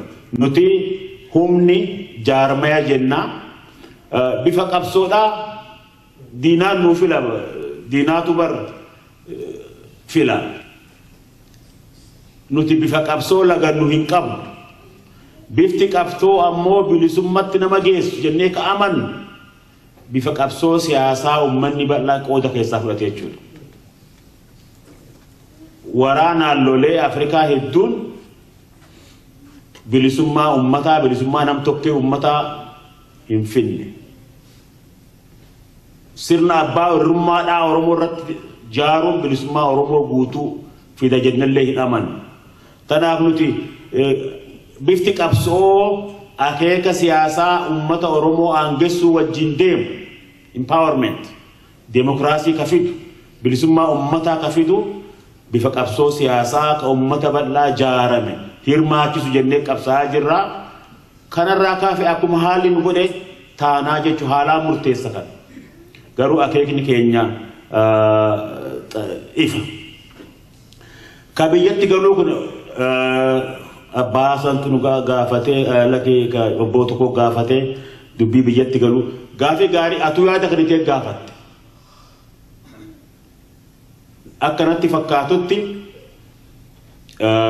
faranjiin by default jetti odoon beekin hoogganni Oromoo hoogganni ABO biyya keessaa baheet biyya alaa biyya godhate biyya irraa cite. Jaalleeju arkumkaati nu deebise kana duuba biyya irraa cinneet asuma teenyee bilisummaa faarsuu bilisummaa godhaa teenyee ummanni keenya kabiyya jiru bilisoomuu danda'a jennee of gaafachuu qabnu buleeyyan keenya. Biyya qawween lolleet biyyoota ollaa keessaan seennee cabsinee gallaa hawwiin jiru jiraatuu ni mala. Bar 20 ol haalli kun qabsoo Oromoo dadhabsiisaa yoo deeme malee guddina agarsiisa. Filmaanni qabnu kana akkanumatti itti fufnamoo mala biraa barbaannaa gaafii jiru filmaanni qabnu. Nuti mala biraatiin qabsoota deemsisuun amma dirqama tahee jiraa jenna. Lakkii akkuma jirtu itti haafufnu warra jiruutu biyyatti galuu kana jibba. Biyyatti yoo galin Ameerikatti mootummaa Oromoo ijaarraa moo Awurooppatti bilisummaa Oromoo eessatti finna.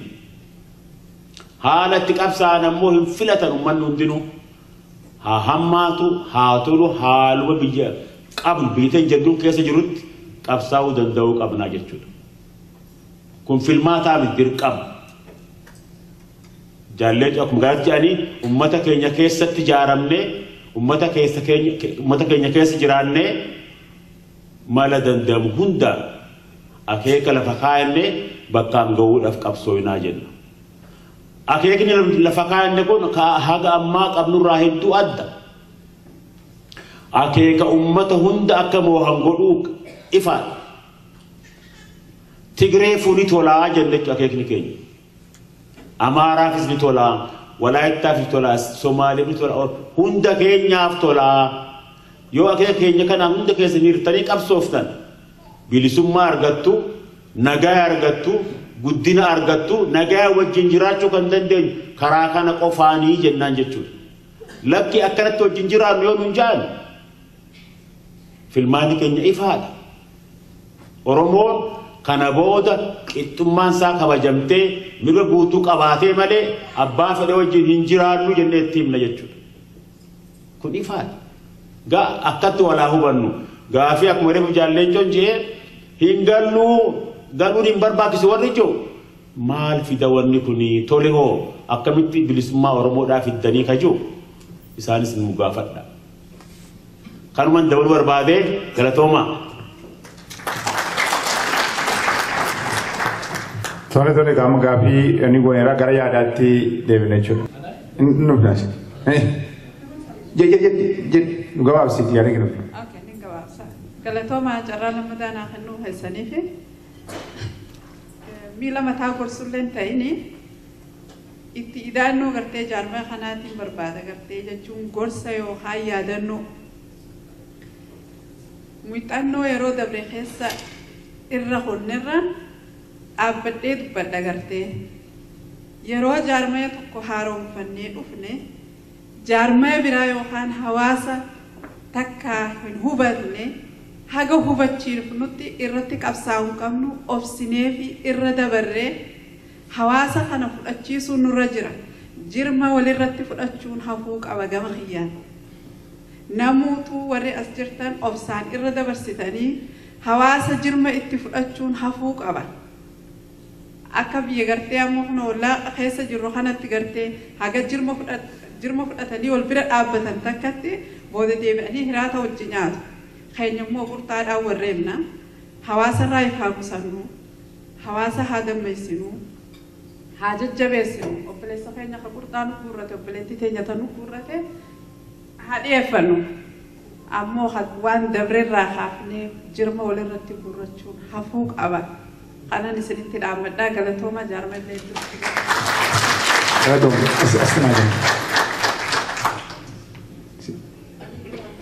Maiki ber, nagam apa? Okey, nagam itu kita benar.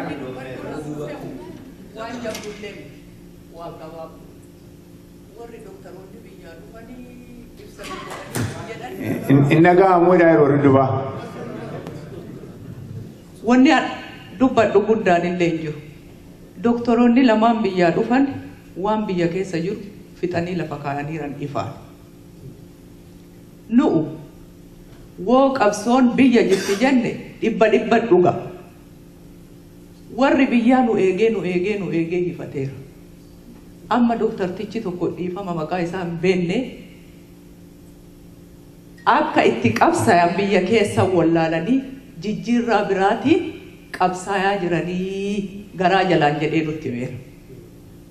Kunini oduu nu baaleetiin kaachi gallu taane boru ganamaa harkaan qabannaa uummanni kennallee hagadhaatu deebuu itti qabaa. Wanni qabsoo laabshafse warra ufa fooqa jiru kan dhiifama naa godha. Adhallee nu himtan waan haaraa. Borullee nu himtan. Ji'a jo'aan duuba ammoo ka biraatiin dhufu. Kunillee kaan jedha kunillee kaan wal ashuu wamaa gatii hin qabu. Eebballee nu godhan maanguddoonni. Eebba kanallee fudhannee faca'uu dhiifnee hamii dhiifneetiin karaa kamtu nu baasa jenneetiin warra kufe san warra bade san warra awwaalamee bakka itti awwaalamu dhabee allaattiin fixxe san qaabanneetumaan wama lafa qulla wallolaarran. Eenyullee wama argataa hin jiru faayidaa wayiitu argataa hin jiru. Faayidaan wal dhabsiisaanu maali? Boru waa carraa wayii bahee carraa saniin dhoggatamnaa jedhaniiti malee dhumni asirratti duwwa lafti wamaan jiru. Kanaafuu afaan tokko taaneetiin saba keenya galmeessinee asitti Ameerikaa keessa nu toleera. Warri ittiin tolle ammoo tureera. Eessa jira? Warra san qabanneetiin warri nu tule sanillee waan kalee keessaa baane san qabanneetiin isii onnee keessa kaa'anneetiin mee wal haa taanu. Akka shunkurtii wal quncisuun kun bu'aa nu godhaan jiru isin wanni gootaniitiin jedhan nu qabsoosaa nu caalaa beektanii barattaniirtanii akkuma obboleettiin tiyya jette sanitti dubbiin guddoon cincibtuun isin bira jirti. Waan jiru ammoo hin dhossina nullee beeksisa. Nu amma dukkana keessa jira wanni beennu hin jiru. Woo nu waamtan hin dhufu. Woo isin harka dhooftan hin dhufu. Boro ammoo oo achi laallu hoo wanni sun achi daaqee kufeera. Kanaafuu wal haa qabannu rabbiin kiyya gooftaan kiyya tuna kadhumaa nu godheetiin biyya keenya Oromiyaa haa bilisoomsu. Ambaa gadi hin jirru namaa ol jirranullee rabbi nu haa qarqaaru. Wanni guddaan isinitti dhaamadhu isin wal qabaatan malee uumamaa keessa hin jirru. Isin walii galaa ifama. Galatoom Arsee.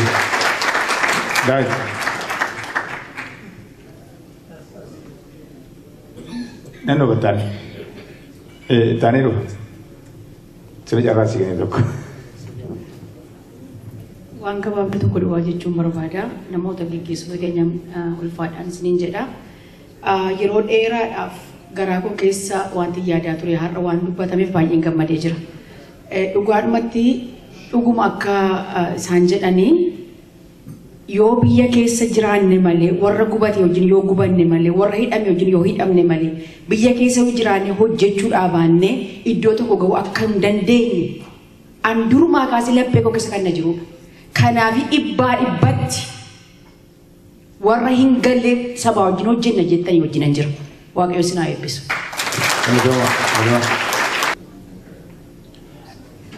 No obsame sagantaan irraa sagantaatti maree goonuu sagantaatti yaada hojjechiirru kanaafi wal dhaggeeffannu sagantaa kana kanaaf qopheessine yeroo dheeraatti waliin goone kanaaf wal dhaggeeffannu hogganoonni keenya carraa isaan qaban carraa kanadha. Ani gara kiyyaawwan jechuu barbaadu obboleen ijoollotaa hedduu biyya keessaallee si eeganii asittillee hedduu nama rifachiiftallee nama gammachiiftallee jedhanii. Anammoo nama na gammachiiftu keessaa tokko waan taateef itti gammada. karifachiiftullee ittuma gammadee rifate ta'an beeku. Yeroo amma dhufu kanallee namni na dhufeetiin leencoo lataa gaafa ati daggala turte inni booleen bahee naan jedhee miilaan bahee jedheen amma waa akkamiin galtan jedheen inni boolee mangalaallee miilumaan galaa jedheen. Kanaafuu sabaaf sablamnoonni keenya hundinuuyyuu akkuma jedhametti yaa rabbi anamootu akka kaleessa Oromoo callaaf utuu hin taane sabaaf sablammootaaf miilaan galu na haa godhu jedhee kadhadha. Obboleen joolataallee sababa sablammootallee Oromoollee nama yaadu karaa akka ta'e isinuun beektanii. Wanni guddaan kadhannu wanni guddaan jedhuu barbaadu agartanii saba keenyaan Oromoo keenyaan dhaaba adda addaa ijaaratee kan nurraa ba'ellee ammallee deebi'eetiin argaa jirullee hundaayyuu waliin nuu qabaa waliin nuu cummaa tokkummaa taanee hinjifannaa qabsoon itti fufaa ufduraallee ammallee qabsoon hinjifannoon ta'e saba Oromooti.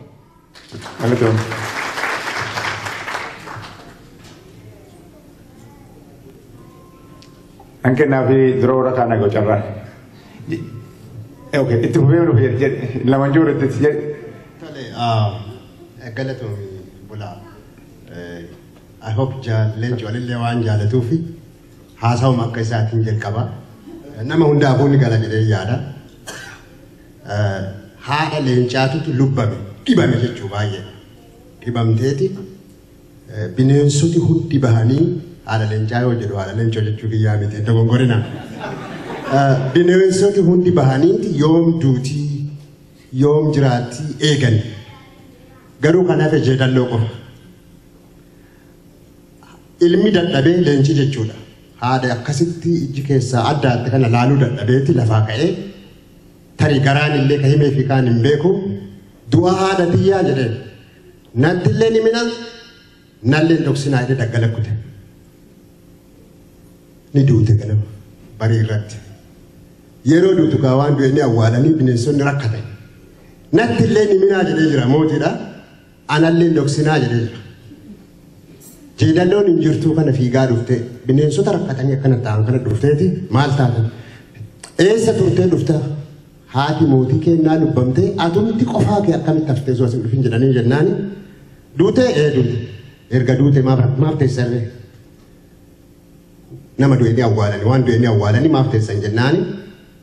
Ni rakkannee maaltu isin dhibee ilmatu du'a haadha kiyyaa natti illee ni minaa nallee dhoksinaa kanatu isin dhibaa jetteen jedhalloon kottaa dabbasaa koo kana cinaa tokko narraa haadaa jetteen irraa haadan gama hafe ammoo dhadhaana dhibaa jetteen anatu itti maadhagee duuba jedhalloon dhaqxe isaa daggala koree gadi ilaalu maaltu dhufaa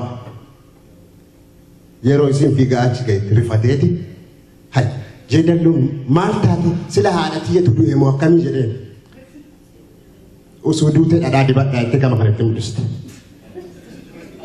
Natti qoostamoo ni jirti lubbuudhaan jennaan osoo jiraattee mataa haadhadhaa jetteen. Amma dubbiin kun isiniif gala. Yeroo baay'ee waa'ee gootummaa Oromoo kana namni hundinuu ni hima. Goonni yoo makkala ta'e nama salphatu ajjeesa. Qabsoo Oromoo kana keessatti rakkoo guddaa kan fide nama malaan qarummaadhaan malaan waa fidu keessattuu siyaasaa keessatti. Kana tolfachuu dandeenyaan humti tokko Oromoo dura dhaabachuu hin danda'u. Jabaadhaa itti fufaa jiru jechuudha. Galatooni kanamaan. Cinaan hiikonna jalaa fudhatee jira. Obboleen coofi isin maraafuu miseensota waan jedhu barbaadu maali? Ummata kana siyaasaa barsiisuu qabda. Wanni ummanni kennan beenne rakkoo kenna guddaa dhuftanii pirogiraama keessan barsiisuu qofa osoo hin ta'in siyaasaa barachuu qaba. Miseensi Afrikaa keessatti rakkoon guddaan wanni natti fakkaatu waraana tokkoof siyaasaa osoo hin barsiisin eenyuun waraanuu akka qabu osoo hin barsiisin qawwee hidhachiisan. Rakkoo guddaa. Kanaaf jecha gubbaarraa haga gadii dargaggootatti gabbuutanii minisootaa ta'ee bakka biraatittis ummanni kun siyaasaa barachuu qaba. Kanarra jabaadhaa isiniin jedha wanni galatooma. Abdulrazak achirraa waasaa jira. Ettoo galatooma nani waan gammadulle ettoo arge areefu yoo dhufu sani natti illee manni haaraa waama dukku kee ture jennaan natti illoomeyyuu amma immoo gammadallee guddoo gammadallee waan akka gaarii gammadu argellee hedduu galatooma mee Oromoon hin bilisoomti bilisummaan Oromoo hin bilisoomti Kanallee sodaan na jara namni bilisummaan hin bilisoomti ni bilisoomti tana eeguma isiif jennee dhufne Oromummaan dimokiraasii callaa argate jechuun sunummaan bilisummaa mee Oromoon hin bilisoomti kanaafi ittiin jabaadha akka amma ittiin jirtan kana waan Oromoo hin jirjiiramti gaafa barana nu hin jirjiirama jennee hojjedhaamnellee bultii xiqqoo san sirbii darmaan duubattuu maanaaf ne jennee kaane gaafa ji'a saddeeqee nullee dubbeen duuba nurraa deebite duuba nurraa deebisina ittiin dhufufa galatoom awwanni guddoon ani sanii dhaamadhu san nama tokkollee deebii hamtuu hin deebisinaafi akkuma duraan jettanii deebii gaarii deebisaafi ittiin uleenjisa waamanii sana arrabsanii maqaa Oromoo sanirraan dhiqan kattolli akkuma kiyya kana hiriiree isaanii dhufee isan bira dhaabatee isan gargaara yoo jaalatu yoo jibbe Oromoo haa deemuti abbaa fedhaa seenu akka obboonee colli tana gaafirratti jedhetti mana taanii waa arrabsurra dhufanii akka keenya kana gaafatu noo obiti yoollee osiin dhuftee waa gaafanne akka Oromooti dhaydhee hin gaafan yoo nuu ta'uu baatti dhiifnee biraa deemu Oromummaan takkallee hin arrabsina abbaa fedhe marayyuu faarsaa yoo nuu ta'uu taate biraa deemna Oromoo jabaadhaa galatooma wanni guddoon isaniin jedhu kan yaada san gargaarullee kanaa galatooma kan yaadallee san bira dhaabannaa. Galatooma. Boodreessaaki ilma abbaa keenya Adam Jilooti akka namoonni horrii hin beekne bartaniif isaanillee fakkaatu soorama isaaniiti ilma abbaa keenya Adam Jilooti horrii hin beekne. Egaa amma gara xumuraatti jirra yaadni asii beekamaa kenne achi booddee Muhammadii kenna.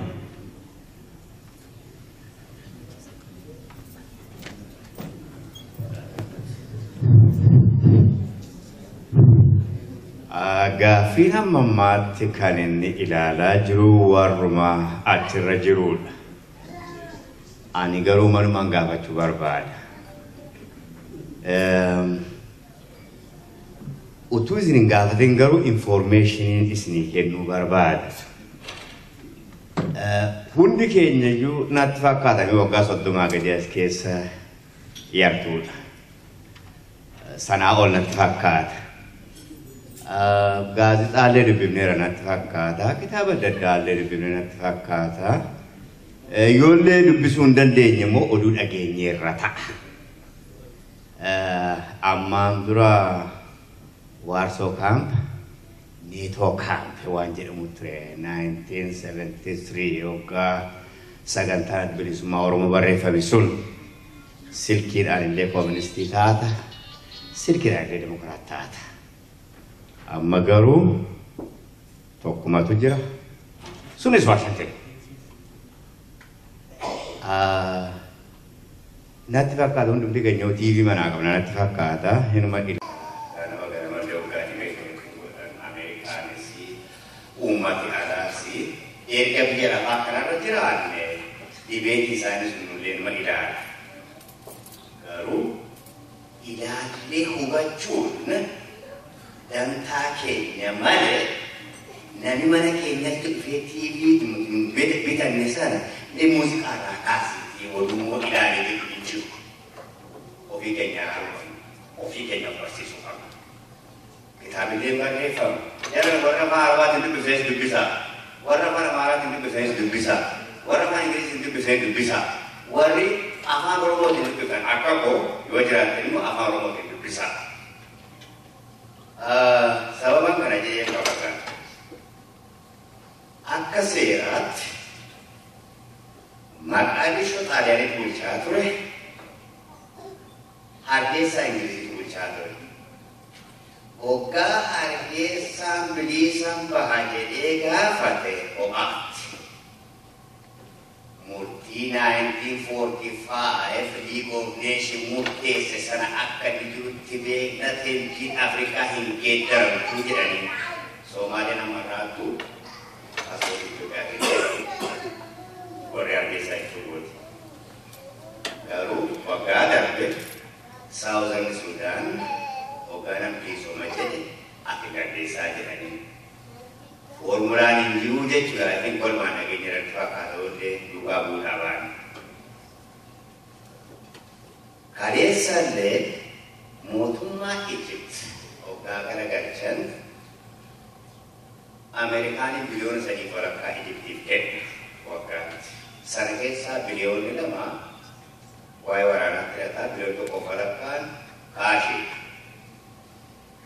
Biyya mootummaan militariin garagalchee hin kenninuuf kan jedhu eeggataa kasanii odeessaa jiru kaleessa militari hundi sun humna qabu jiraachuu hin danda'u jechuurraa kan ka'e namicha abbaa seeraa fuudhee yeroo dhaabatu pirezidentii ta'ee jedhe amma gaa konkolcha sana goone jedheeraa baqachaa jiraa jechuudha yoo konkolcha goone jedhe waan fedhu sana argatu jechuudha sodaate jechuudha rakkina isaa nama sodaate kun ta'e rakkina isaa sodaate nuti dhufu.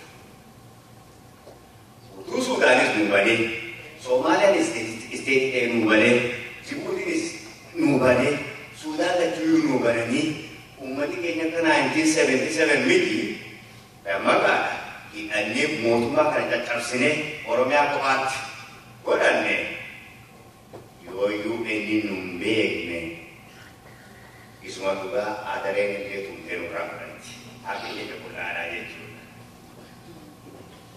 Kanaafuu biyya lafaarraa addaan baanee hin jiraannu jarreen amma sana taa'an kunillee siyaasa kana karaa haadha isaanii waliin hin dhalanne dubbisaniituma baranii hundumti keessanuu warra geggeeffamu qofa ta'uu barbaadu kun ta'in ana kan nama geggeessu jedhatuutti keessanii of barsiisaa anu.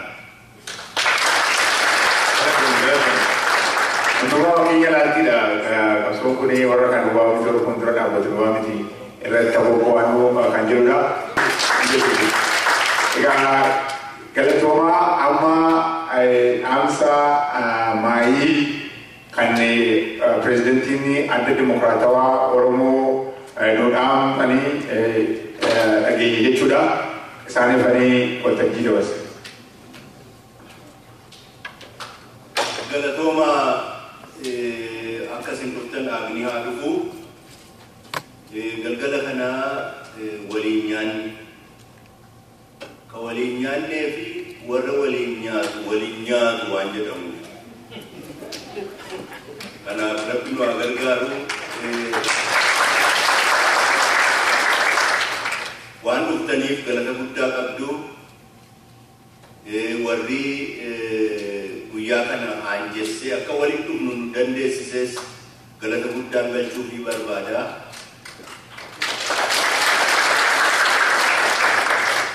Dirqiitti miseensa dhaaba tokkichaa ta'uun hin barbaachisu. Osoo Oromoon cufti miseensa adda dimokiraatawaa Oromoo ta'e nan fedha. Sanarrattis nu hojjetu.